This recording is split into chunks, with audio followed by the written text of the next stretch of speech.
What's going on, everybody? Welcome to Bulls Without Borders, the second Red Summit. I'm totally excited to be here with everybody. Just real quick, we are not going to be graced by the presence of Haize and Melissa today. They couldn't make it, but they send their biggest C Reds to everybody. But who I have with me are legends of the game. You guys know them. You guys love them. I'll start off with who wasn't here last time, but I am super excited to have him here with us today. Jamaal, man, it is a pleasure. Been a big fan. Obviously, if anyone's seen our collab, I've been a big fan for a long time, and it is a real big pleasure to have you at this Red Summit, man. So thank you for joining us. Appreciate it, man. Thanks for having me on. Not a problem. If you want to tell the people about your what you got going on. Yes. So for those that don't know me, Jamaal Flatouni, Bull Central. You can follow me at Bull Central YT. My YouTube channel is Bull Central. Been doing this for a while now. Just love talking about the Bulls. That's my thing.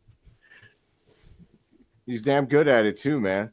To my right, I've got the man from Australia, the pride of Adelaide. Troy, man, thank you for being back with us. If you want to let the people know what you've got going on. It's a pleasure, Phil. Thank you, mate. Whole Lotta Bull is obviously my channel. Follow me on Twitter at Whole Lotta Bull. You know, just like everyone here, you just love talking Chicago Bulls basketball, and you get to hear it from a guy that's down from the beautiful land down under. Awesome, man. Awesome. And I'm the pride of Ireland. Yeah, pride of Adelaide, the pride of Ireland, man. This is what Bulls Without Borders is all about. But man, he is the man behind C Red UK, and I have probably collabed with Neill more times than anybody else. So Neill, man, it's a pleasure to be back with you. If you want to let everybody know what you got going on. Yeah, sure. Always a pleasure, Phil. And it's great. This is my first time ever actually doing anything with Jamaal, so I'm really looking forward to talking balls with you, Jamaal, tonight. But yeah, C-Red UK is where you'll find me, and kind of covering the Chicago Bulls side of things for Ireland and the UK from my perspective. And it's great to mix it up a little bit, and this is just why this is such a great idea, that we can get different perspectives from different parts of the world. Without a doubt, man. Without a doubt. So for everyone that watched us before, last time I kind of hosted and passed it around the horn, but this time we're going to do a different format. Everyone brought their own topics to the table, and basically everyone is going to host their topic. And so without further ado, the first up at tonight's Red Summit is going to be Jamaal. Jamaal, what did you have for us for your topic? Yeah, so my topic's interesting. I'm kind of looking ahead a bit. I'm looking ahead at next summer, next offseason. Well, I know the focus for this upcoming offseason is going to be on the impending free agency and contract situation of Coby White.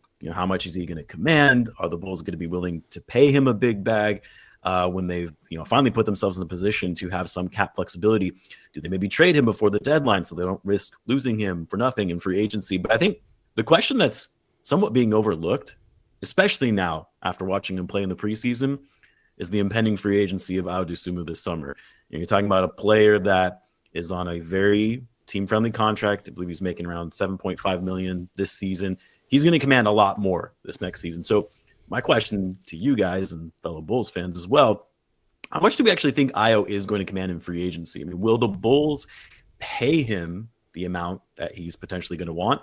And will they pay both Coby and Ayo, or only one of them? So I don't know. I'll start with Neill. What do you think? Yeah, it's an interesting one because it can get lost in the weeds sometimes. The fact that Coby and Ayo are both in a contract year. So right. I think going by the way Ayo performed in preseason, if he continues that form in the regular season, then it's going to be a very, very tough decision to decide whether or not they're going to let one of the two of them go. Coby is essentially being highlighted as our best player going into this season and our primary scorer.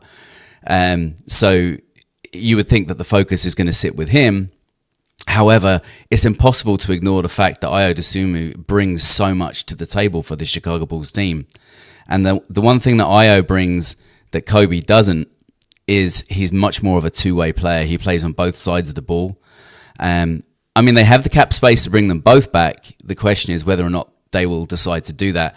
And I think we're going to have to wait and see a lot of this unfold through the season before it becomes a little bit clearer as to the direction they may take on it. How about you, Troy? What are you thinking? Yeah, it's going to be a very tough decision, especially based on how Io has performed in the preseason. Now, caveat, it's preseason, so hey, so you're going to have some players that look great, some players are going to look terrible, like Vooch has. But it's just preseason. But if this is something that Io is going to do throughout the course of the season, depending on the Bulls' team success, this is a guy that may be in the running for the Sixth Man of the Year award. Yeah. And for a guy of his abilities, his two-way abilities, he can shoot the ball, pass it. Obviously, a great perimeter defender. Before the preseason started, I thought maybe he might get that Patrick Williams money, like that $18 million a year. Now, not saying obviously that's what Patrick's worth, of course, we all know that.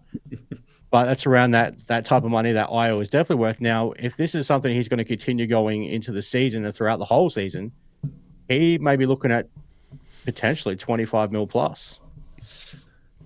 Yeah, that's steep. It's funny you mentioned the Sixth Man of the Year award. In my last video, I was talking about how, talking about awards that potential Bulls players could achieve this season, and I was talking about Io potentially being in the running for Sixth Man of the Year award. But honestly, man, the way that he's been playing in the preseason, the Bulls should seriously consider starting him.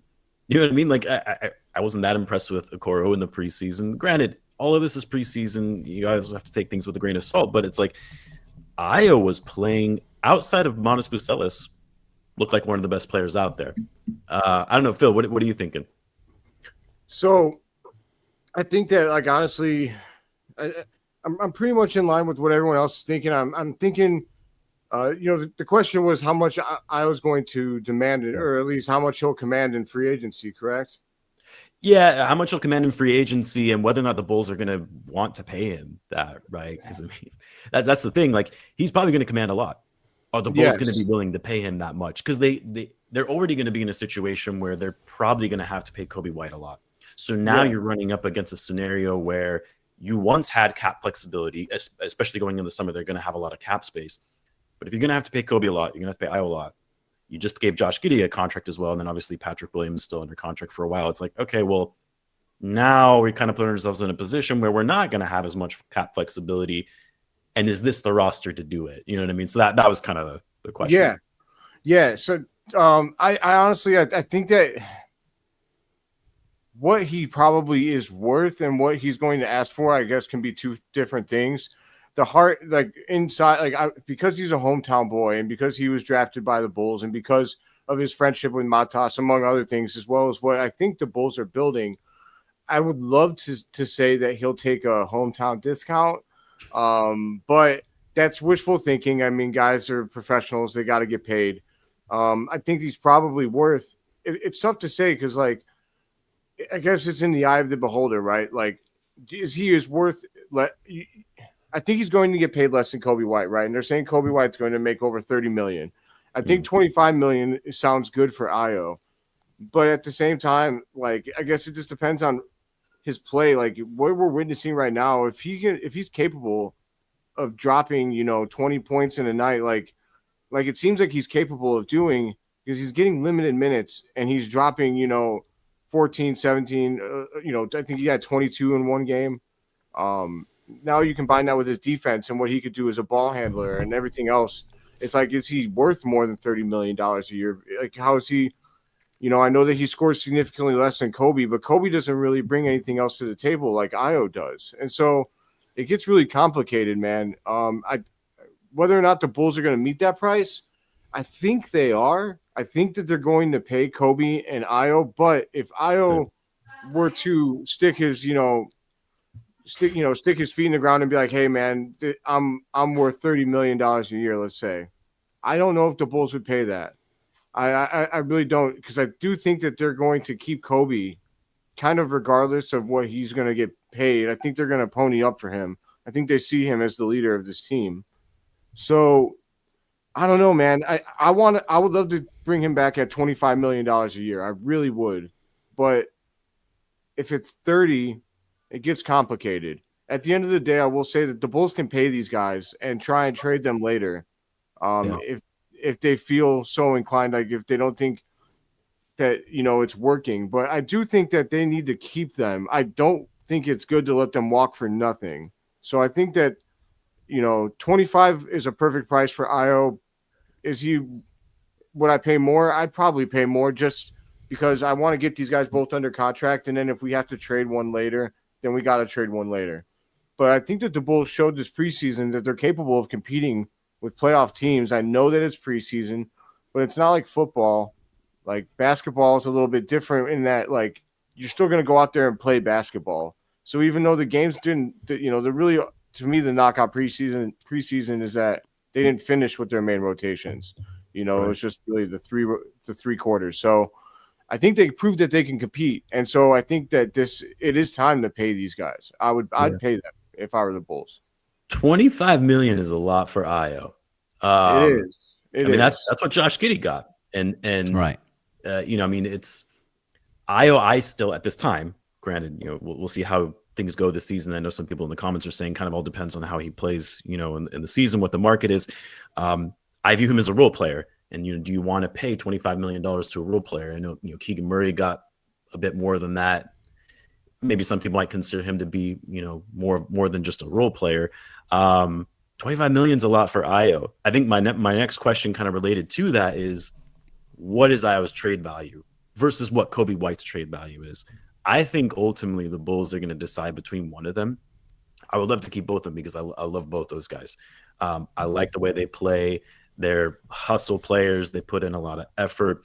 When they're out on the court, they actually play like they mean it. Like I would love to have both those guys back. I think at the end of the day, though, the Bulls are going to choose between one of them.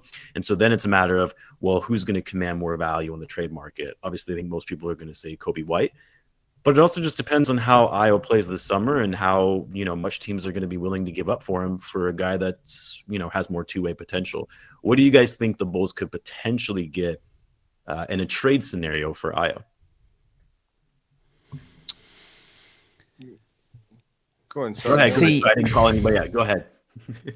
It again, like, and I never put a value on him actually earlier on when I was talking. I didn't actually give you a price for him, but I wouldn't have gone as high as 25. I would have been probably closer to 22, 20 would have been where I would have priced him at.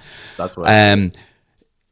But that being said, again, it comes back down to the same thing of how he performs and how much then you're going to start looking for him in a return. If Io is the piece that you decide to move. I think that, initially first thought goes to you'd get more for Kobe.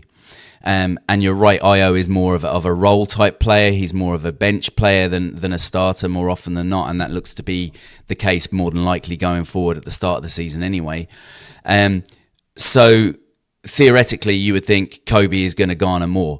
But again, I come back to the fact that Io is a better two-way player. He plays on both sides of the ball.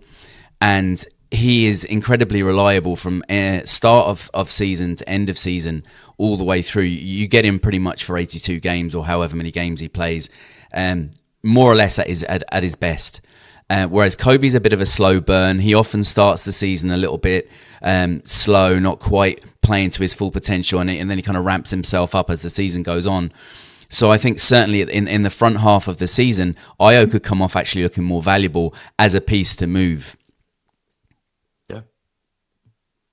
How about you, Troy? What do you think? I think, I know I've said this in the past, I think if the Bulls had to make a decision that they can only keep one of them, for me personally, I would keep Io just because of the versatility that he brings, both ends of the court. If the Bulls get to a stage, like Io's the type of player that when you get to that playoff contention stage, he's the exact type of player you need. We've already got him, so why potentially let him go, whether it be free agency, trade, whatever.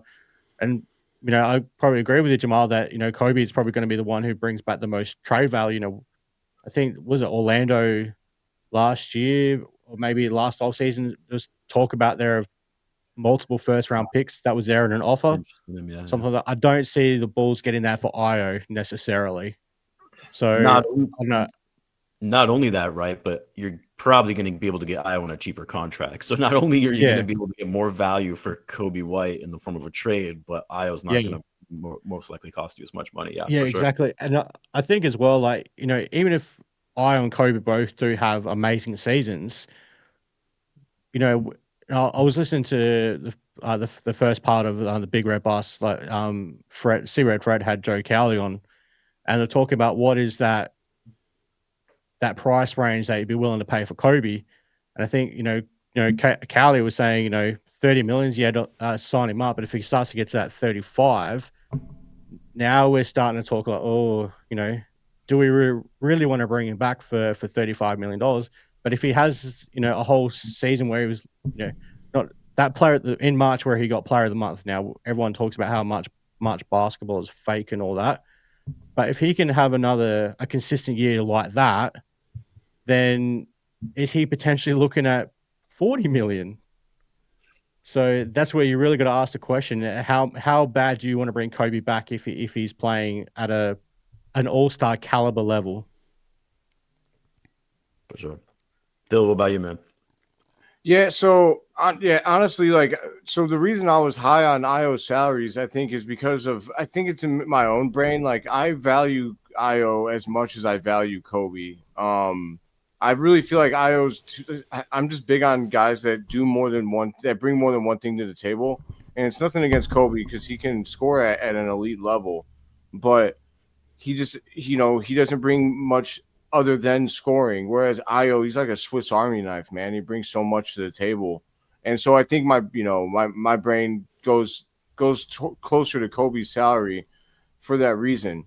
But I think that Io in a trade, I'd like to think that he can net us back a first round pick because of his two-way value. I feel like it feels like the NBA might value him more than they value Kobe because it seems like there was more offers on the table for for Io this offseason than there was for Kobe, or based on what I was hearing. And I don't know if that's because the Bulls have been more, receptive to Io trade offers than they have been for Kobe trade offers. I don't know, but it's tough to say, man, because the trade market's been totally, comparisons have been blown up because Rudy Gobert is netting people 5 first-round picks now, or whatever it was.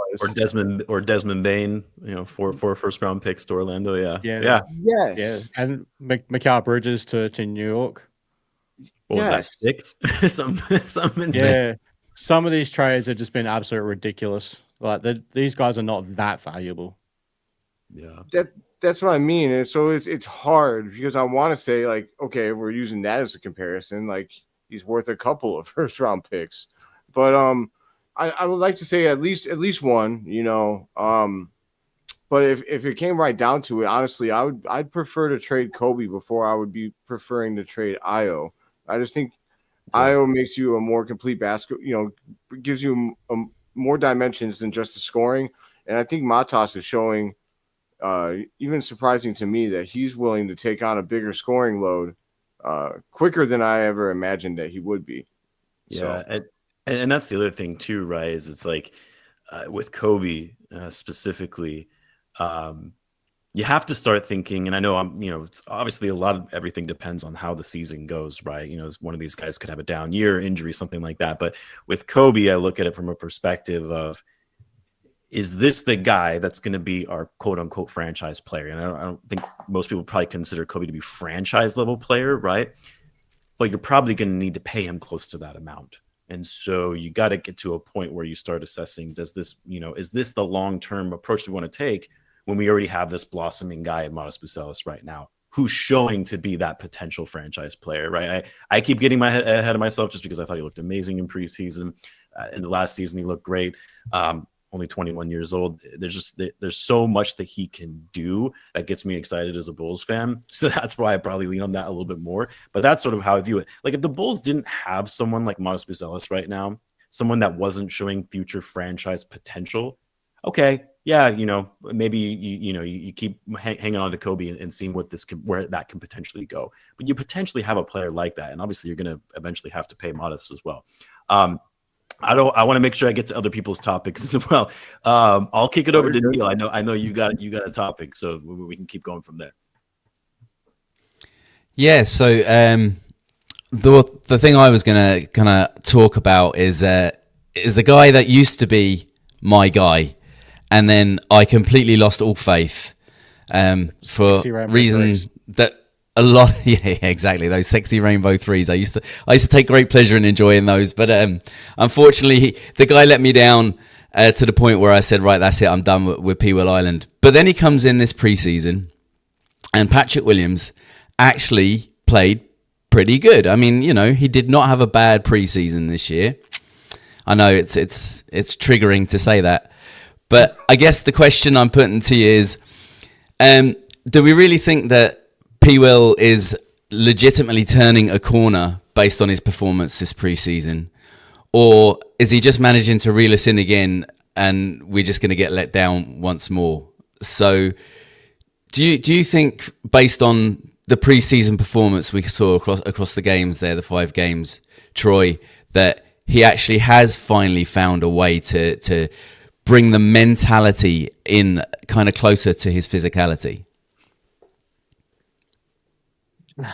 It's a tough one to talk about because, like, ultimately, when you look at the numbers, there's still the same numbers that Patrick has been putting up his entire career so far. I think the difference, and this is just my own personal view on it, is that he looks better because the expectations are just so much lower for him now. Whereas if even going into last season where I'm trying to, I was still trying to give Pat a chance, like, please, Patrick, just show us something. Show us you even have a pulse.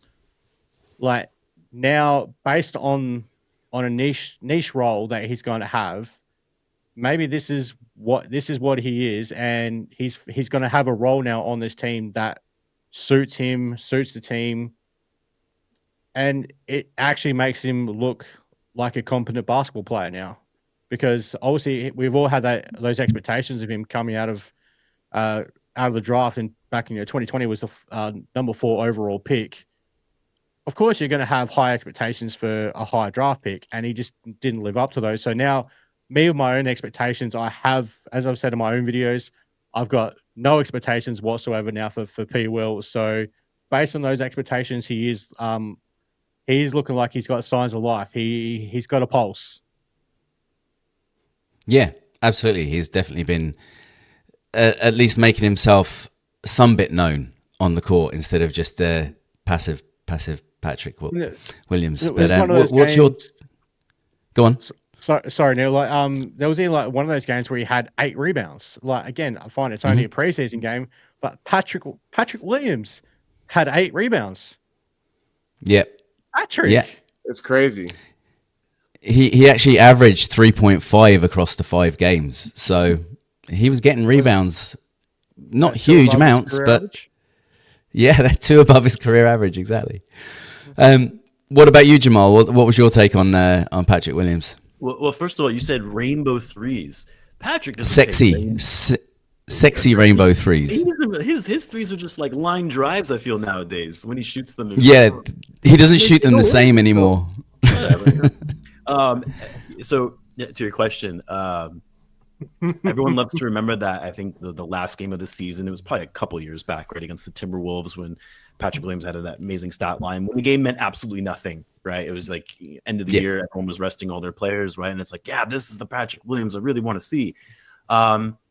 That's my skepticism about Patrick Williams going into the season. Yeah, he looked fine in the preseason. Maybe not the first game. I feel like the first game I was kind of like, Pat's still being the same old Pat. But then, he started showing some more aggression, was making the right cuts, was playing decent on defense as well. Like you mentioned, the 8 rebounds, Troy, like, Patrick Williams can get rebounds. Great. I need to see it happen in the regular season. The preseason, for some players, it's good to see kind of where they stand. With Patrick Williams, he does fine in low pressure situations where the stakes are not high. And so the preseason, obviously, there's no stakes whatsoever. It doesn't count towards anything. If I can see him do what he did in the preseason, the regular season, okay, I might start to change my mind a little bit. But I'm definitely tempering expectations, just because we've seen this from Pat before, where he does decently well in low pressure situations. That's kind of where I stand on it. Yeah, absolutely. And do you think that, you know, everybody got caught up in the whole fourth pick thing with Patrick Williams, and realistically speaking, Patrick Williams wasn't a starter. He was a bench player coming out of college, right? Yeah. And he's never really evolved past that. Regardless of being a number 4 pick, he's still always been that bench role type player, and continues to do that even to this day, really. Yeah, and you know, I try not to put too much emphasis on the number 4 overall pick. You know, I know a lot of people do, and obviously there's certain expectations that come with being number 4 overall pick. But there've been a lot of number 4 overall picks that were busts. You know what I mean? Like Tyrus Thomas, I think that he was 4th overall, right? I mean, the Bulls traded for Paul George, big mistake. But you know, ended up not really doing much in his career. The other thing is, I always look at the 2020 draft. Everyone likes to point to Tyrese Halliburton, how the Bulls didn't take Halliburton, or Tyrese Maxey for that matter.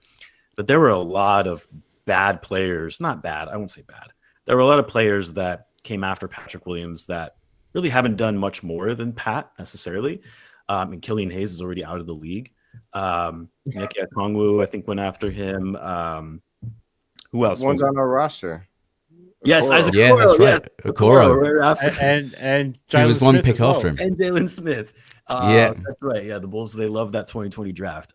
So I try not to place too much emphasis on he was the number 4 pick. What a bust! What a mistake taking him was. The Warriors took Wiseman number 2 overall. I mean, that was a weird draft in the sense that there wasn't a draft combine. It was COVID year, right? So it was really hard to assess talent. I think the Bulls were just going off of potential. And if you go back and you saw Patrick Williams at 19, in some of those like open runs that they were having in the gym, and then obviously his rookie season, he played decently well. He was moving well. I saw a lot of potential in Patrick Williams. Just something has happened. He bulked up, was not as athletic and smooth as he once was. His handles aren't the same. So something happened to Patrick that has made me kind of out on the guy at this point. But anyway, so I know that's kind of long-winded. You're talking about the number 4 pick. I try not to place too much emphasis on that number 4 pick, especially in that 2020 draft. Yeah, I agree. It's one of those things that people get really caught up on. Yeah. What about you, Phil? What's your take on our guy P. Will? Oh man, All-Star season income. No, I'm just kidding. Look, man, I said it before, and I'm not gonna let these 5 preseason games change me now. He hurt me last year for the final time. I pumped him up at the end of the season. I thought he had some really nice performances at the end of the season, and I was like, this guy can still turn a corner. And then he did the Tony Snell impersonation in the play-in, and he just ran around and got cardio. And look, man, like you guys all said, like the low pressure situations, he seems to be great. And I will say, it does look like he's being more aggressive. He looks like he's being more assertive. He had 5 assists in the last 2 preseason games that he played. I'm like, dude, I mean, he was rebounding, being a distributor. He was getting involved in the offense. When he made his moves to the basket, he was actually just, he's being decisive, going up, taking those, to the rack. He looked like the Patrick Williams I always want him to be. I think he got a pass on against the Nuggets. He was like from Steph Curry range. He just raised up and banged it. I was just like, whoa, like, okay, well, who is this guy? But like you guys all said, I need to see it. I need to see it for like 30 games in a row before I'm like willing. And now look, he's allowed to sprinkle in some bad games, right?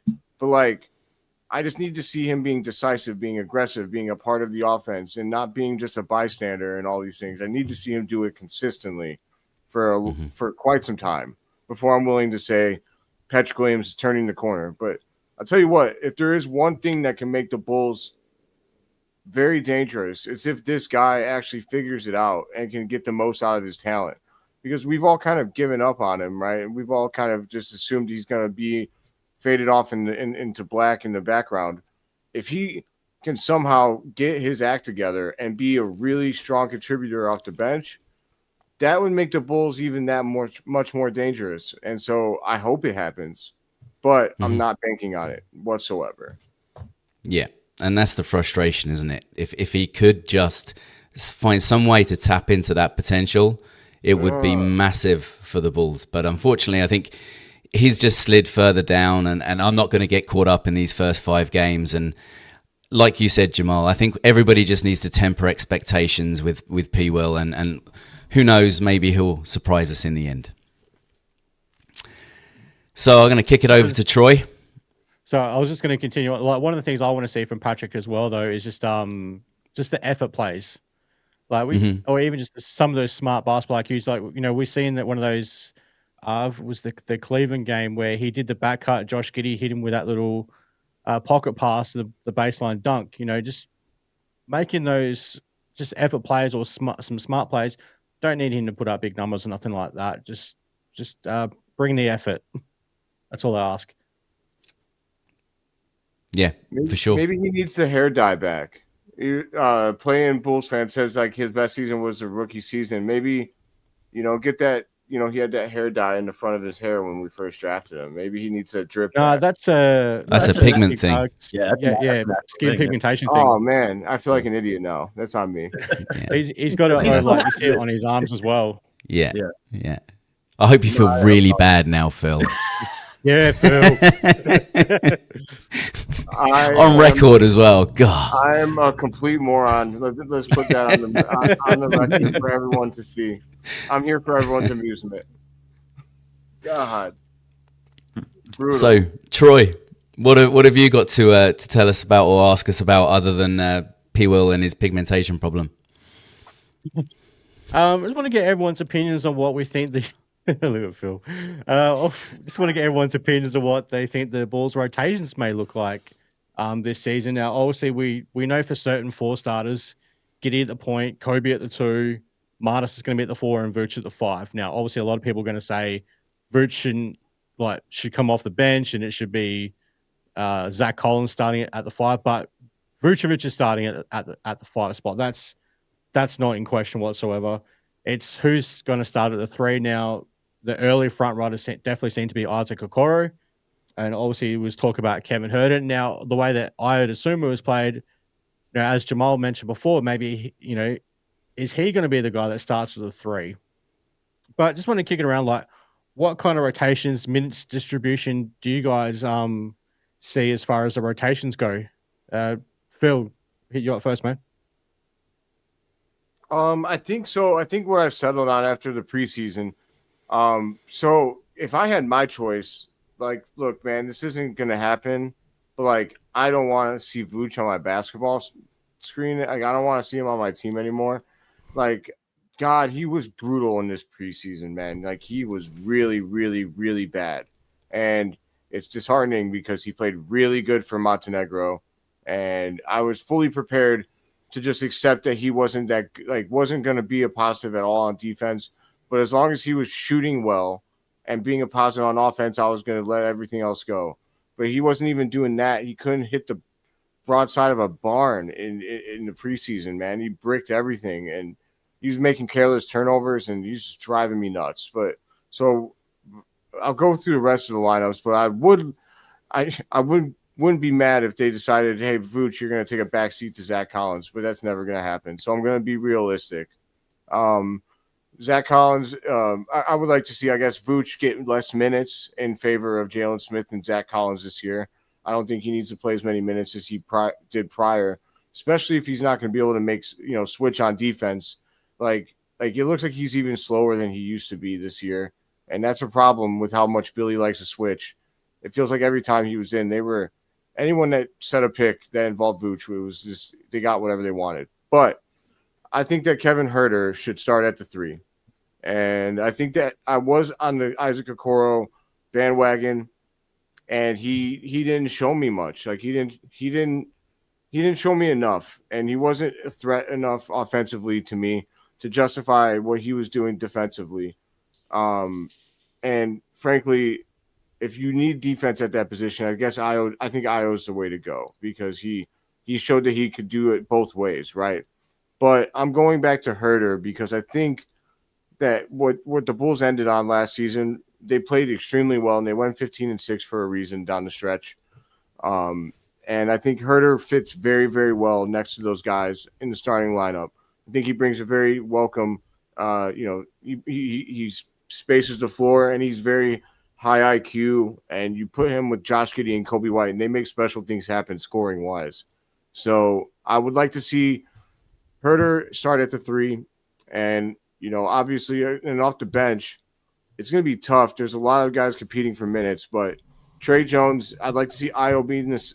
If he's not starting, I think he should be the 6th man. And I think he should get as many minutes or more minutes even than Herter at the end of the day, because I think Io brings that scoring punch off the bench. He's going to be a demon. He's going to really punish teams if he's facing their backups. Good luck defending him, because he's getting whatever he wants every time he goes to the basket. It's been a sight to behold. But Trey Jones has been awesome off the bench. Excited for him as our backup point guard. The 4 steals. He's had 4 steals in 3 different games. He's a thief, man. And at the backup, complete pest. And so at the backup wing, right now, Patrick Williams and Julian Phillips look like the best options for the backup 3 and 4. But I also liked Jalen Smith and Zach Collins. I thought they both contributed well. And it seems like Billy's going to be starting different players based on matchups this year, or starting lineups based on matchups. And I think that's exciting. I actually kind of like that. I think we have a deep team, so getting creative with how you play your players, I think that's going to be a lot of fun. And then I was super out on Dalen Terry, but he played a great game last night. Like, he had 5 offensive rebounds. He had 4 assists, 2 blocks, 2 steals. He was crucial at the end of the game. He can't shoot worth anything, but he was bringing a lot of, positives elsewhere. So, really, though, the player that I think lost in my mind rotation-wise is Isaac Okoro. I wouldn't be upset, I guess, at this point if he didn't get much play at all. But I think he has a better game to show us, so it's hard to say. I don't know. I think Dalen Terry's probably going to lose out minutes-wise. I think that Okoro should lose out minutes-wise based on what I've seen. And Essengate, I guess he's not going to play much, but I hope he can get some playing time, because he was always in the right spot at the right time, and I think that he can add something to the Bulls in short spurts. That's my answer.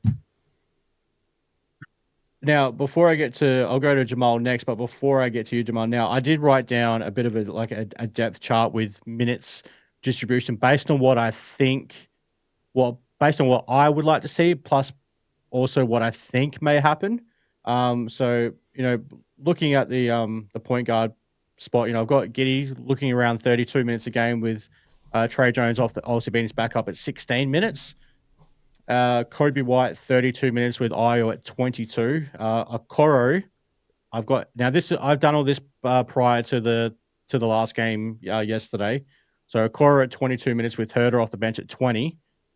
And then Martis, 32 minutes with Patrick playing 16, and then Vooch 28 minutes to Collins 20. No minutes in there really for Carter, DT, JP, Noah Essengate, and Jalen Smith. But again, that's all. I did that based on it probably being a 10-man rotation, and what I think, and what I would like to see as a rotation, as well as what I think may happen. Jamaal, what do you think, man? So I think Billy is going to experiment a lot this year, which makes sense and should be experimented with. When it comes to Vucevic, for someone who's kind of always been, I wouldn't call myself a Vucevic defender, but just someone, I feel like, the fan base is really hard on the guy just because, the Bulls traded too much to get him, and, kind of spiraled out of control after that. But Vooch, for the most part, has been solid. He did not look good in the preseason, though. That is for sure. Part of me thinks, veteran probably doesn't really, I have been through the motions. I know the season is a long grind. I'm not going to take the preseason. Coasting along a bit. Mm-hmm. Right, exactly. So that I think is part of the reason why maybe he didn't play so well. But also, he just doesn't really fit with the style of play the Bulls want to play. You know what I mean? So that's my biggest concern. The only thing that gives me somewhat solace, because I know a lot of people are saying, well, Vucevic is going to start. I don't want him to start. Get him off my team, blah, blah, blah. Billy Donovan is going to play to win. And so if Vooch is not showing up well, and the overall offensive system is not going well because of him. I wouldn't be surprised if Vucevic, if he starts, is not going to get as many minutes. Right, you're going to see more minutes from Jalen Smith, Zach Collins. So I was going to start there. I think eventually you're going to get to a point where Vooch might see more of a not backup role, but a lesser role than what we saw last year.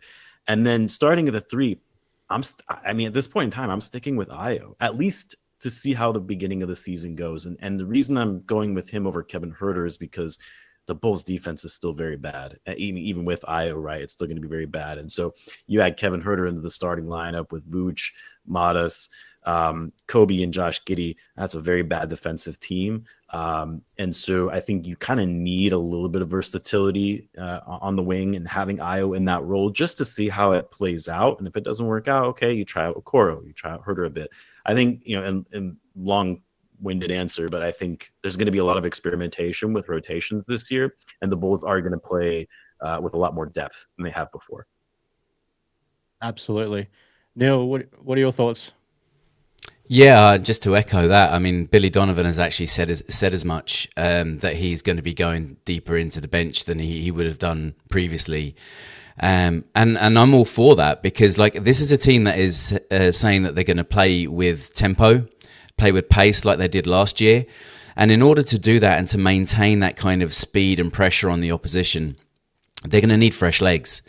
So for that reason, they're going to have to be rotating players into the game more frequently than they have done maybe in the past as well. So I think we're going to see more players playing on the floor, but for shorter stints than we would be used to. Obviously, you've got your stalwarts, the likes of, unfortunately, the likes of Vooch and the likes of Matas and Giddey and Kobe. They're going to see their solid minutes. You're going to be looking at up to 30 minutes a game for most of those players, and it's the rotational pieces on the bench that we could see coming in for shorter stints, but more frequent rotations, like I say, off the bench. As for starting, I think for me anyway, I don't put as much stock into who starts as a lot of people do. I think what really matters to me is who finishes a game, more so than who starts the game.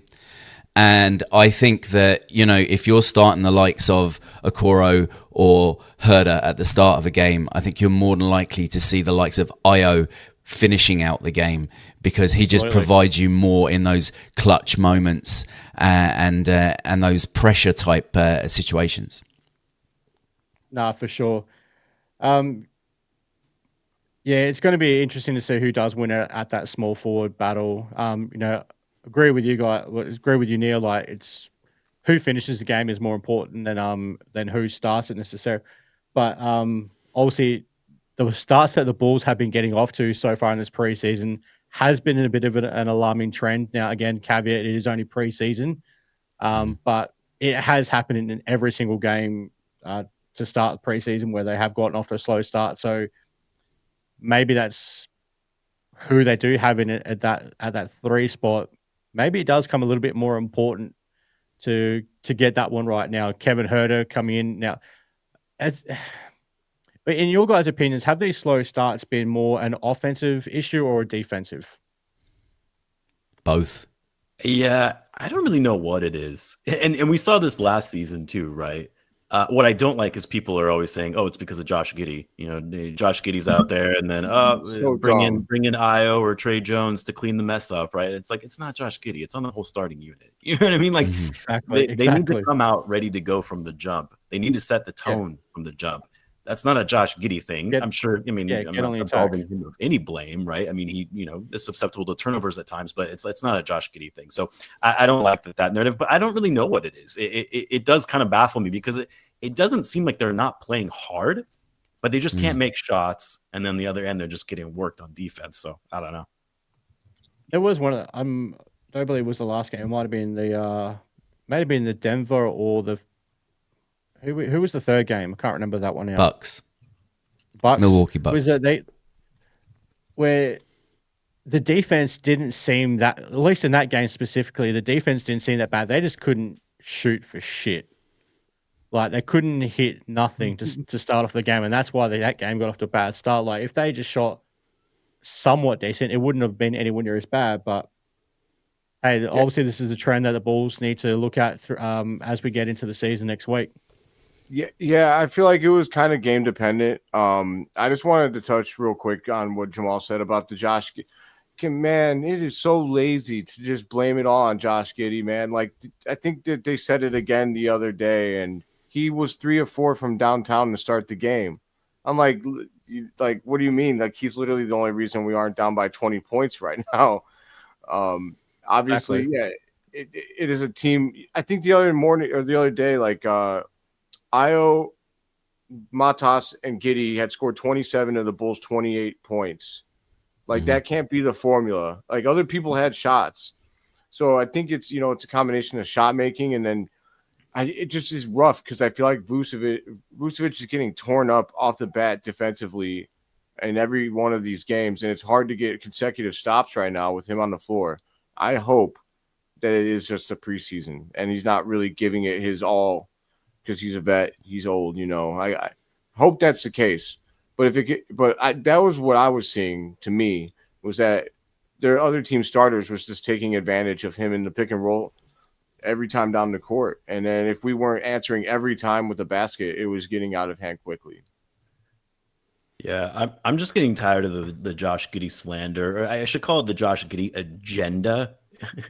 Like, you know what I mean? Like, I feel like it's people are quick to point out where he's making the mistakes to kind of show that they were right about him, how the Bulls should have never traded for him, or they should have gotten more. Why didn't they get more first round picks? Whatever. It's like that's in the past. He's here now, and that's what I don't like, because there's a lot of things that Josh Giddey has actually done very well, and I feel people focus more on the negative than the positive.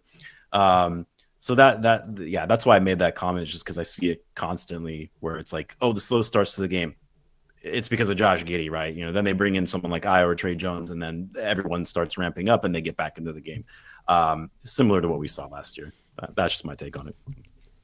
Yeah, you point out the things that Josh Giddey does like really well. Like, now, shout out to Haize, who's been in the comments with us. So obviously couldn't join us today, but like he pointed out a stat a number of weeks ago that Josh Giddey is in the 98th percentile for creating wide open shots for his teammates. He's an elite playmaker in this game.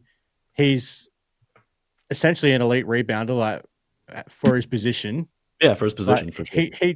He does, and he's making strides on his shooting. Like, man, I don't know. Like, I watched him here in Adelaide when he was playing for the 36ers before he got drafted to OKC.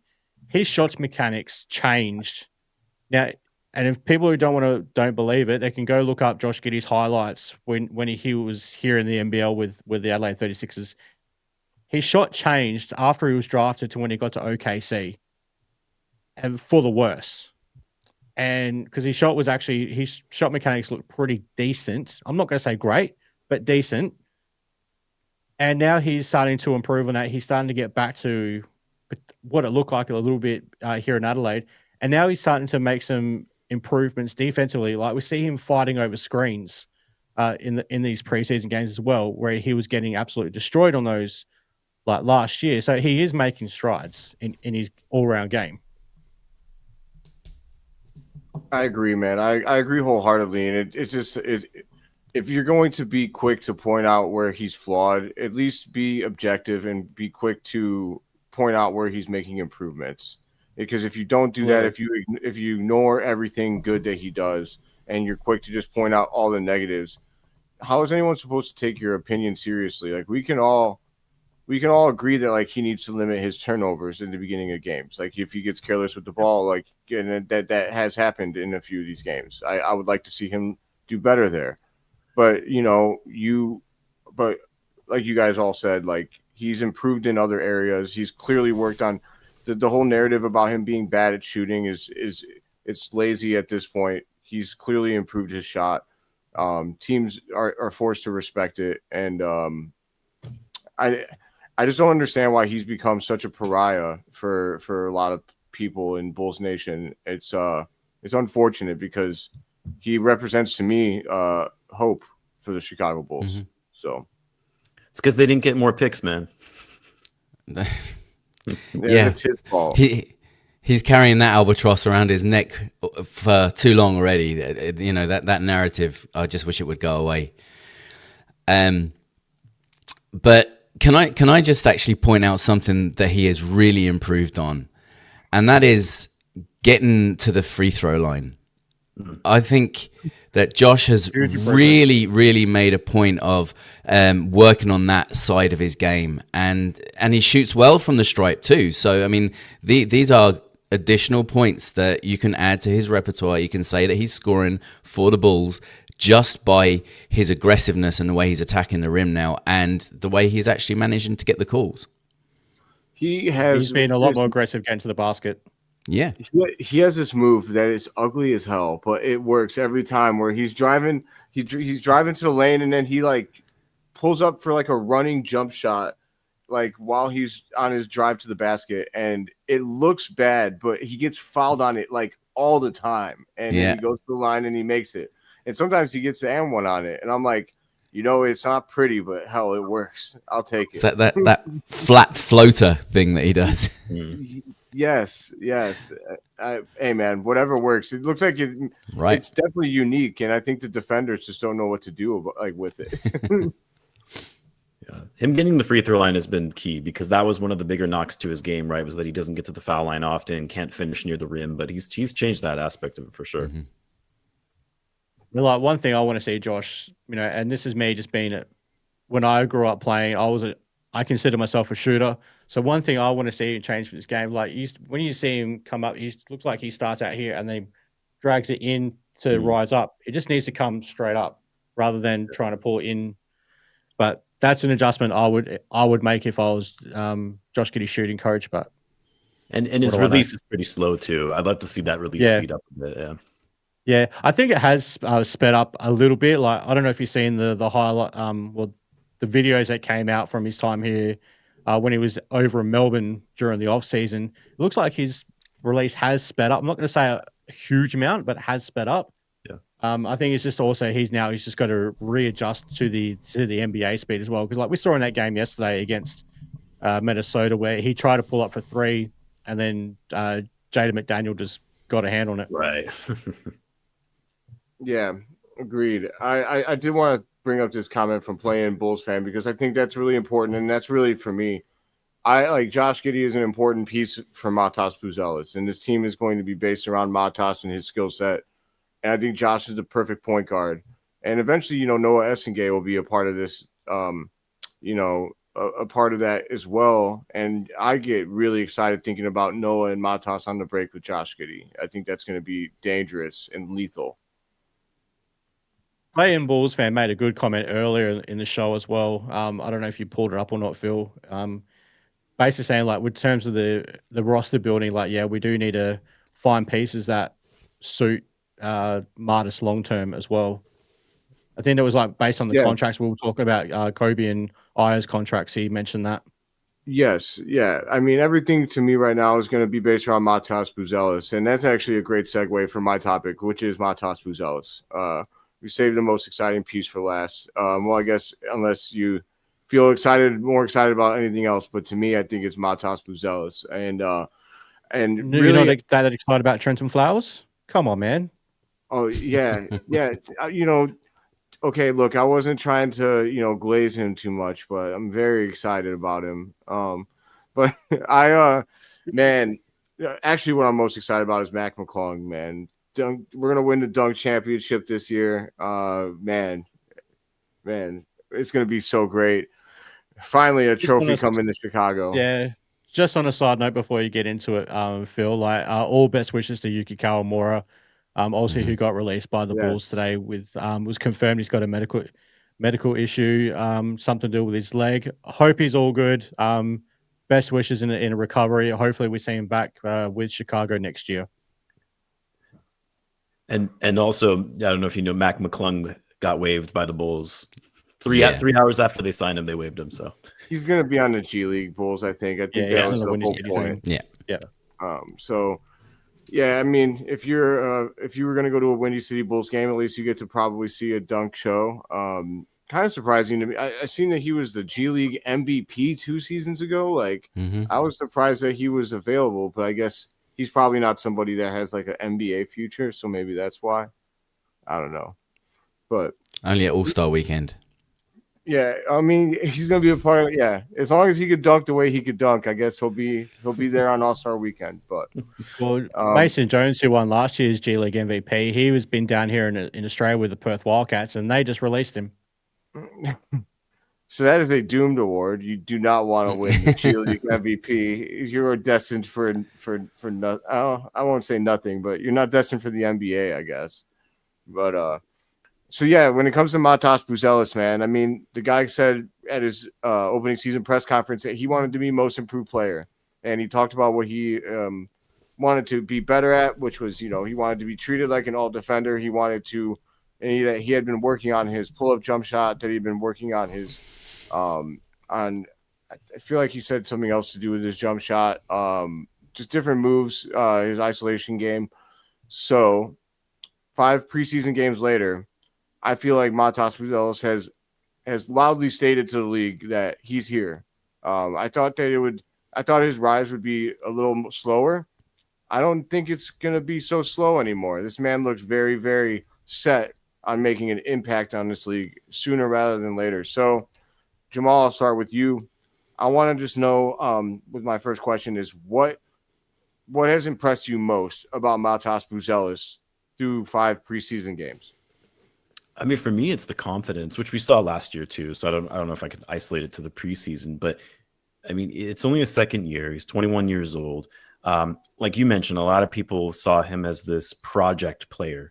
He's not really a project player right anymore, right? I mean, he's ready. And I think that's what stood out to me is I was like you figuring, all right, 3-4 years, he'll probably be ready around that time. He's already ready going into year 2 for everything we're seeing right now. And so what's impressed me is the confidence, the poise, the fact that he's always wanting to learn. Like we heard, he was talking with Derrick Rose, and he's always asking questions, the coaching staff, the players. I love guys like that when they're on my team. That just like they want to be the best they can be and they want to win. That means more to me than even like the skill itself. And then from like a skill factor, I mean, the improved handles, right? I mean, he was a good ball handler, but in the preseason, some of those moves that he had where he was, crossing over some of the best defensive players in the league, getting to the bucket, the shooting releases look better as well. The defensive side of the ball, right? The rim protection, there's a lot there that I think the Bulls can really go off of going forward. And based on what we've seen so far in the preseason, you can tell there's an element that he's even lifted a bit more than what we saw towards in the regular season, which was still good. But now he looks like a legitimate starter that's ready and can be NBA ready now. So that's what's been most impressive to me, mainly just the confidence and the poise that he's been showing. Love that, man. Neill, we'll hit it over to you. What has impressed you most about Matas Buzelis through 5 preseason games? I think it's the most impressive thing for me is the acceleration of his development, if you want to call it development. His explosion onto the NBA floor over the course of 5 preseason games has been nothing short of incredibly impressive. You can see that this guy is going to be something special now. He has literally talked it into existence for himself. And I love the fact that he has this real confidence about himself, and yet at the same time, he is humble enough to say that, coach me hard, tell me where I'm going wrong. I want to work on my game. I want to be the best player and best person I can possibly be. And he's a role model for basketball fans, players, young children, Chicagoans. This kid has something special about him, and that's what's really impressed me. And then you get to see what he does on the floor with a ball in his hands or on the basketball court, and that just amplifies it even more. He's going to be fantastic, and I can't wait to see the ascension of Matas Buzelis this season, his sophomore year. Love it, man. You're pumping me up. I'm about to get goosebumps. Troy, how are you feeling? What's impressed you the most? Obviously, just Matas's competitive nature. Like, this guy wants to come out and destroy everyone. He wants to like when he attacks the basket, he look like he wants to kill someone. Way he attacks the basket. But someone, I don't know who it was, someone put on Twitter. It was either last night or early this morning. I saw it. How far Martis has come with his ball handling ability from his time with the G League Ignite. Like some of the moves that Martis can do now, he was losing the ball almost every single time when he was with the G League Ignite. So how far he has come just in his ball handling abilities alone is in 2 years since he got drafted is extremely impressive. You know, we go back to that game in LA last year where he absolutely shook Luka Doncic to go to the baseline slam. Man, that was, you know, yeah, the sky's the limit for this kid. I can't wait to see how far he goes because and Jonas Valanciunas as well paid him the highest compliment, saying like this guy keeps working so hard. Like if he keeps going like this, he's going to be one of the greatest. I mean, that's high praise. Now obviously he's got family connections there with Jonas, so maybe Jonas has a bit of bias about it. But when you get the compliments like that, saying that this guy has the potential to be one of the greats, I think we've got that dude, as Joe Cowley likes to say, that the type of player we need. Like Man, Martis is coming. Yeah, I mean, I love it, you guys. I think that, you know, I to give myself a small pat on the back. I was saying last year that this dude has superstar potential, but like you, Jamaal, I was saying 3 seasons from now type of thing, and what he has been able to accomplish in his development this fast is unbelievable. Like I've been watching basketball for a long time, man, for 28 years. And I don't know if it reminds me almost of Derrick Rose. And that's a crazy name to say. But like, Derrick Rose would came in, his first 3 seasons and he would improve so much that it was like alarming, almost like, how is this possible? But it's because it's rare and this guy is a generational talent. I firmly believe that those 10 GMs that passed on him, they're going, even the guy that got Alex Sarr, like I think they're going to look back and I guess years go on and they're like, damn, we really fucked that up. Like we really blew that, I think that those guys are going to be happy, guys that got Steven Castle and whatnot, they're going to be happy with their player. But I just don't think they're going to be Matas Buzelis.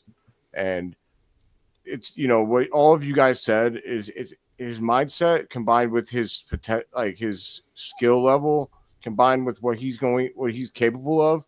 Like Neill or Troy, you said the sky's the limit. Don't tell him that because he'll jump into outer space just to prove you wrong about the sky being the limit. Like Facts. He's also seriously, he's a quote machine, by the way. Like him saying like, if someone has done it before, that means that I could do it. And if someone hasn't done it before, that just means I'm going to be the first one to do it. Like, dude, pump me up. Inject that straight into my veins, Matas Buzelis. I would love to know. I'm going to go back through. We'll go in reverse order this time. Troy, do you think that Matas Buzelis can win the most improved player this season? Well, the last player who did that was Monte Ellis, and that was almost 20 years ago. So it's obviously very uncommon for a second-year player to win Most Improved.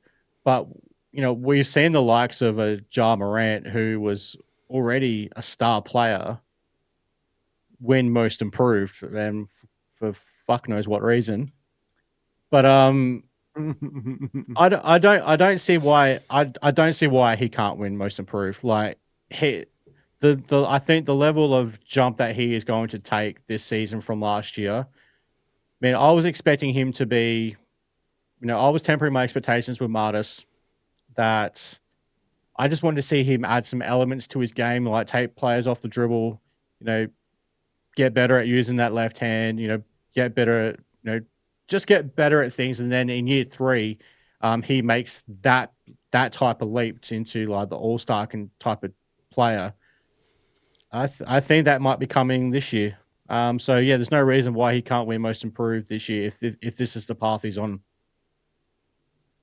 Love it, Neill. What do you think, man?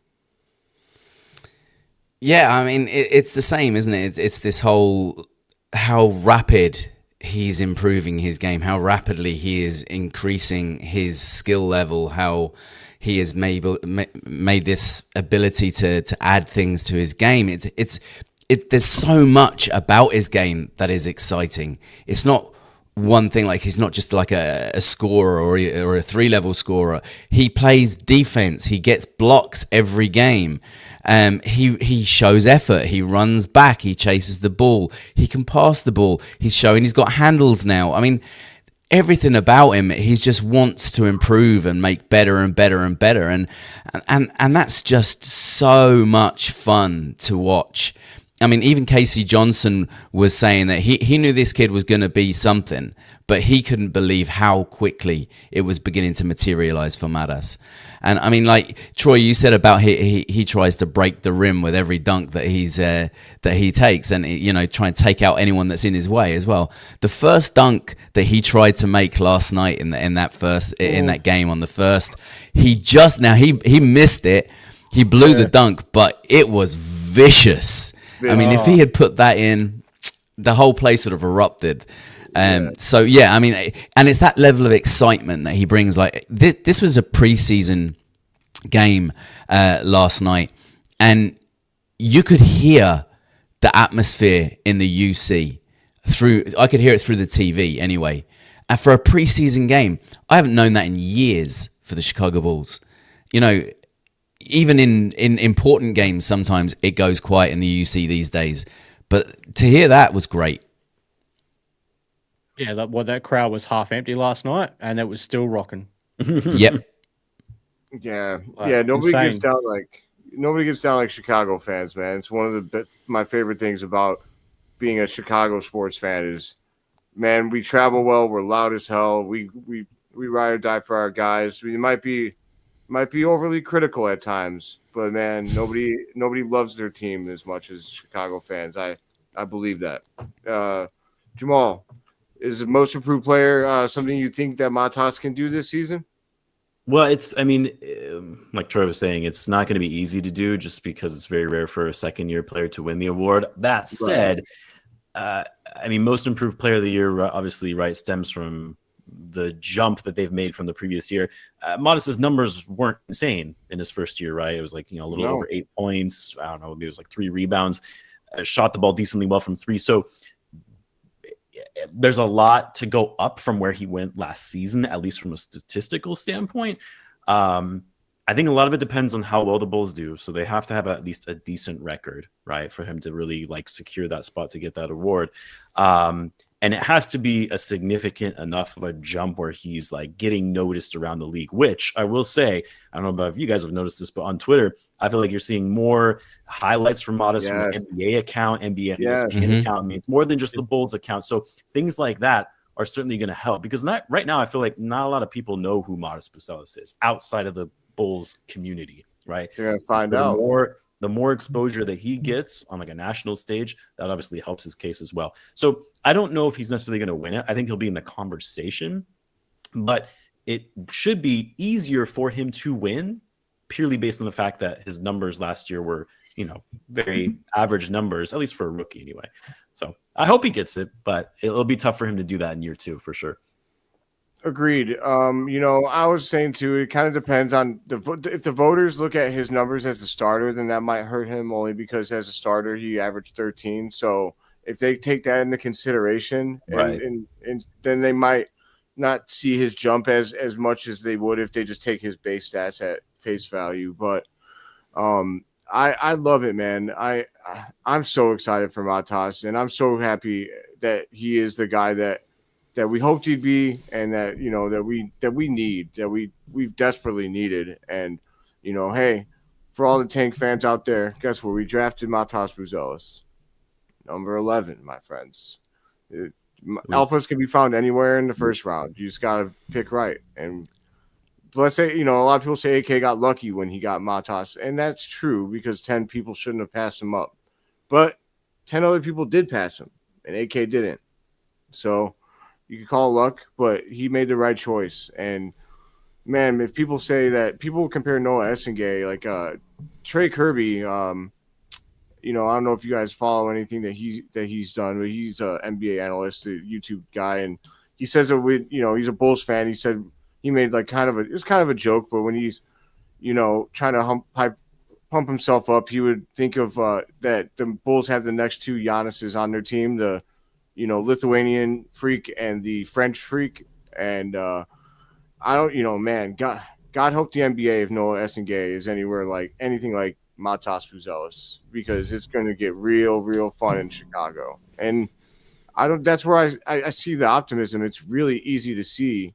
I don't know why other fans why it's so hard for some fans to see that. I think that the optimism and the hope is right there laid out for us. And his name is Matas Buzelis, and the other names are Noah Essengay, Kobe White, and Josh Giddey. If you can't find hope in that, I'm not sure how you ever find hope. But you also have to temper expectations too at the same time, right? Because it's like, a lot of teams I'm sure in the past have felt, oh, we got the next, franchise level player, we got the next superstar in the league, and then it doesn't pan out, right? And so it's like we have to be able to see that consistency from Matas Buzelis going into the season. Noah Essengay, if he's going to be able to rise to that level as well. So I get the skepticism. What I understand is just the full-on pessimism. The Bulls are going nowhere, and it's like, they're in the middle. Like it's not an ideal situation. There's a lot of work still left to be done. I don't deny that, but I'm much more excited about this team than I was 2 years ago. That's for sure. Mm-hmm. When the team had a really future, right? Yeah, it's a far different setup. Yeah, I don't have a problem with skepticism. I completely understand that, because it still has. Not many people are like, I'm totally willing to be devastated. And so I do ride that roller coaster, and I get my hopes up. But like you said, I'm fine with people that don't want to do that. If you want to say, hey man, I need to see XYZ first, that's fine. But just acknowledge that there is the potential there. You know what I mean? That's all I'm saying is I want the people that say like there's no hope to be had. I don't understand that. I don't understand it at all. But before we sign off here, we'll go through questions real quick. And then I just did want to know real quick, yes or no answer real fast. Have these 5 preseason games affected what you guys thought that this Bull season can be? Or is it just preseason and it hasn't moved the needle for you at all? Troy, yes or no? Neill? A little bit. Jamaal? I'd say no. That's fair. I'm going to go with a little bit, even though I do ride that roller coaster, and I am hopeful. I am hopeful, my friends. But, all right, let's we have just a few questions here. Samity, what's up? Samity's awesome, man. He supports everyone so well. He's the man. How do you see I guess, okay, well, we answered this question, Samity, so I guess I just, we gave you the shout out. We appreciate the question, Samity, but we did go through this, I guess. If Vooch's preseason form continues into the regular season, should he come off the bench or maybe call out the sticks? If it continues into the regular season, I mean, I'd love to see him hit the bench, but I don't think it's going to happen. What do you think, Jamaal? If it does actually continue the play that we saw in the preseason going in the regular season, I mean, you have to, right? I mean, again, this is a competitive sport. It's a competitive league. We know the Bulls want to win. This isn't a tanking season. I mean, I know a lot of people want it to be a tanking season, but we know that the organization doesn't want that. They've already indicated that. Yes. And if he's performing below expectations, I mean, that's just how the game goes. You don't pay him just because, he's a veteran, or play him just because he's a veteran. He's been around, he was an all-star at one time. Like, eventually their time sets. And if that is what it is, if that's the time for Vucevic, then no, you have him come off the bench. So but I do think things will get better as we go into the regular season. I think this is Vucevic, just longtime veteran, knows that the season's a grind, and will hopefully pick things up a bit in the regular season. Okay. Neill? Yeah, well, I mean, Vooch didn't have a very good preseason, but he finished it out with one of his classic double-doubles, 13 and 10. And I think that was his way of kind of letting us know, look, I still got it. I can still get you a double-double every night. And that's what he is. He's a double-double machine. He's consistent. And I think for that reason, that even if he is having a poor season, I still think he'll get the start, but what I think you'll see happening is he'll get the hook a lot sooner, and he'll be seeing reduced minutes, I think. Okay. What do you think, Troy? Yeah, look, if this form does continue into the season proper, like as Jamaal said, like you have to make that change. You if you are serious about winning, which AK and Bill and all that have said we want to win. Well, if Vucevic is going to play like he has in the preseason, then you need to make the change regardless of his contract situation and the veteran presence he is. But again, I completely agree with Jamaal. I think he's just been coasting throughout preseason. And just to make sure he doesn't get injured, just to get a little bit of match fitness up, and then he'll be back to normal Vooch come next week once the season kicks off. Yeah, remember he's in the contract year, so he should be playing hard. I hope so. Absolutely. Yeah, because he also indicated that he's not anywhere close to retiring. So. Right. Yes. So I know that was not music to the ears of many Bulls fans, but all right. He's given up the international game now, so he can focus on his NBA career. Okay, exactly. I need to see it, but yeah, he needs to. I hope he bounces back because I'm trying to make a conscious effort to be easier on Vooch this season. Because last year I was real mad at him all the time for defense, and I'm trying to accept that that's never what he's going to be, and he gives us a lot on offense. I do appreciate his versatility, but I can't be as bad as it was in the preseason, man. Was the trade signing a discount? I know a lot of people said that this was an overpay at the time, which I thought it was a great deal. I think what Rob means was like, was it a steal? And I would say yes, based on what I've seen so far in the preseason. We'll start with we'll go different order this time. Neill, what do you think? Well, we know that Billy really likes Trey, right? He really likes Trey Jones. He's everything that Billy likes in a guard, in a point guard. And with the way he performed in both the regular season last year before the injury, and the way he's come back and played during the preseason, I mean, you've got to be looking at this signing as a bonus, right? This is a good signing. I mean, he looks really good on the floor. He's a great replacement point guard off the bench, and yeah, I love it. I love this signing. I think it's definitely a good deal. Troy, what do you think? Yeah, obviously once the contract was signed, a lot of people just say, "Oh, this is an overpay," blah blah blah. No, this is a great contract, and yeah, with the production that Trey is probably going to give us as the backup point, this might actually end up being a steal of a contract. Like, I'm so happy they brought back Trey Jones. I wanted him back after what he showed us after we brought him in that Zach LaVine trade. He's a perfect backup point guard, and no, I'm so glad we've got him. This is going to be a steal of a contract for sure. Love it. I'm on the same plane as you. What do you think, Jamaal? Yeah, I don't know how people would consider it an overpay. I had to look at the numbers just so it was clear. I mean, it's $8 million per year, but they have a team option on the third year, so it's effectively a 2-year deal for a 25-year-old backup point guard. I mean, that's a standard contract, and he's very productive. What I love about Trey Jones is that he makes winning plays. You know what I mean? Like, yes, he's better. The Bulls are better when he's on the court. So I have no issues with this contract. I think it was a great contract. I didn't know if the Bulls were going to re-sign him, right? Because he was an unrestricted free agent. I thought, that was just sort of a pickup in the trade deal. He's going to and go somewhere else. So I was glad that they re-signed him. I think it's a great deal.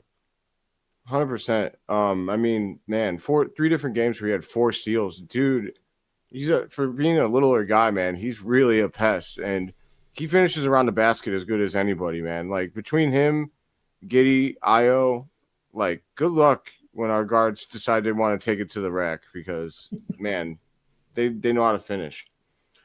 And Daniel said, is Okoro going to get more minutes? I don't see it happening, really. Based on his performance, I really don't think he'll get more than we've seen in the preseason. If anything, I think he'll get less. I'm going reverse order this time. Jamaal, what do you think? So, sorry, what was the question? Is Okoro going to get more minutes? I guess because he doesn't.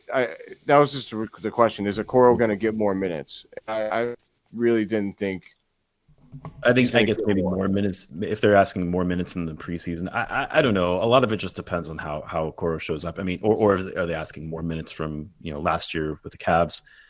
I really don't know. I mean, if he played the way that he did in the preseason, I think it's tough to kind of give him requisite starting minutes. But again, it was just the preseason, so it's tough to say. Understood. Troy? Yeah, look, I am going to give Isaac Okoro a little bit of the benefit of the doubt with this being preseason, and pretty much for the same reasons why I gave Josh Giddey a bit of leeway last year as well. He's come into a whole new organization. He needs to learn a whole new system with a new playing style. He's got to adapt to that, and this is what you use the preseason for. Now, obviously, did he look good in it, especially offensively? No, not really. But it's going to take more than 5 games to adapt into a whole new system. So I would still give Isaac enough minutes. Like it's in my topic before, probably giving Isaac about 22, 24 minutes a game. If come 10, 15 games into the season he's still not looking good, that's when I would look to pull back his minutes as well. And yeah, I'll give him a bit of leeway. Okay, fair. Neill? Isaac no scoro. Well, the one thing I will say about well done. thank you. The one thing I will say about Isaac Okoro is he was, in my opinion, the one player that stood out to get going from game 1 to game 5 of preseason and getting progressively worse as preseason went on. Everybody else, yeah, everybody else seemed to ramp up, or everybody else seemed to kind of show improvements or a steady incline, whereas he was a bit more of a steady decline for me. And it seemed like once he took the cornrows or the braids or whatever it was he had going on out, it's like it took his power away or something. I don't know. He just seemed to get worse once he let the hair out. So I don't know. Yeah, I know. Yeah, they all seem to be at it. But seriously though, I think that we need to see a bit more of him. It's a very, very hard to kind of determine how many minutes he's going to be awarded based on those 5 preseason games and what he put out there on the floor. We know he's not there for his scoring. We know he's there for his defense. Like you say, Troy, he needs to learn a new system. And I do think initially anyway, he's going to be afforded that luxury of learning and getting minutes, but it's how he uses those and how quickly he can kind of turn things around from the preseason will determine as to whether or not those minutes start to then slide or whether or not they stay kind of decent minutes for him. As long as he brings the defense and that physicality and hitting the boards, that's what he's in his team for, ideally. Exactly. So exactly. As long as he can produce with that, I think his minutes will be just fine. Well, the plan is to kind of nearly put him on the best players, isn't it? That's kind of what he's been brought on for, to be that. Absolutely. So, I mean, if he's that point of defense and he's not managing to keep up to what his expectations are, then he's going to see less minutes. He's going to see the bench. 100%. Yeah, I agree all around. I thought that, I like the physicality he brought. I need him also just to hit a couple more of those wide open threes that he was getting. But I think all around, like you guys said, we'll see what happens come regular season. And I do appreciate his physicality and the attitude that he brings, at least when he plays. So just real quick, playing Bulls fan, I know that Troy answered you. I don't know if you've seen in the comments about Matas if Matas seeks advice from D Rose. That was actually confirmed. He did tell Casey Johnson that he seeks advice from Derrick Rose. Yep. And so that'll do it for us tonight here on Bulls Without Borders. I wanted to just put up this last comment here from Rob, which is Matas is a future Ring of Honor for the Bulls. Book it. If they still continue that up. Yeah, right. After the first snafu, but yeah. We'll see how it goes this year. There's another controversial name in there this year, so we'll see how the fans take that. Yep. Yeah, behave, Chicago. I appreciate the passion, but geez, man, let's not make any more old ladies cry. Come on. What? Oh, awesome. Just remember, Pax the player, not the GM. Absolutely. Yes. Exactly. We'll look at it that way. Yeah. 100%. But all right, everybody, we really appreciate you being here with us for our second ever Red Summit. One of these days, we're hopefully gonna get all 6 of us that are available at the same time. But we all have lives. We're gonna start doing bi-weekly. I know I haven't really talked. We'll talk to you about that, Jamaal. I know I talked to Troy and Neill, but we're gonna start making episodes bi-weekly. So you guys can expect more from us in a couple of weeks after the Bulls have played a couple of regular season games, and hopefully we're coming in here undefeated. Very unlikely, but very, very unlikely. But you can still hope for the best. But my name is Philip Charles VanDerHeyden IV. Troy, if you want to sign off.